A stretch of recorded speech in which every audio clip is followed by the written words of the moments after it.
निराला जी की दूसरी कविता आपके कोर्स में है बेटा, अट नहीं रही है। इस कविता में कवि ने फागुन की मादकता का वर्णन किया है। अट नहीं रही है आभा फागुन की, तन सट नहीं रही है। कवि कहता है कि फागुन का जो सौंदर्य है, जो उल्लास है मेरे मन में, वो कहीं समा नहीं रहा है, वो कहीं समाता नहीं दिखाई देता है। कहीं सांस लेते हो घर घर भर देते हो।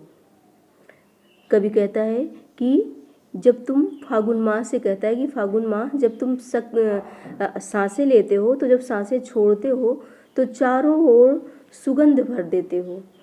चारों ओर सुगंध उसकी सुगंध चारों ओर फैल जाती है, प्रसन्नता का वातावरण छा जाता है। उड़ने को नभ में तुम पर कर देते हो, और ऐसा ही नहीं, तुम उसकी सुगंध को में जैसे पंख लगा देते हो और आकाश में उड़ जाते हो, और आकाश भी सुगंधित हो उठता है, आकाश में भी सुगंध फैल जाती है। हट नहीं रही है। कवि कहता है कि इस सुगंध से, इस सौंदर्य से मेरा मन हट नहीं रहा है। पत्तों से लदी डाल, कहीं हरी कहीं लाल।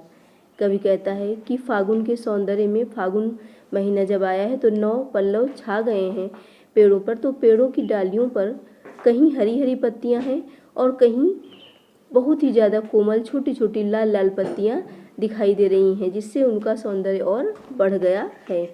कहीं पड़ी है उर में मंद गंध पुष्पमाल।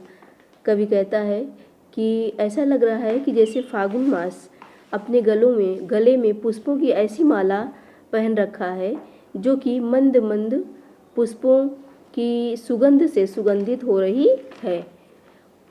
पाट पाट शोभाश्री पट नहीं रही है। कवि कहता है कि इस तरह सौंदर्य से भरपूर फाल्गुन मास की शोभा सब जगह फैली हुई है और समा नहीं पा रही है।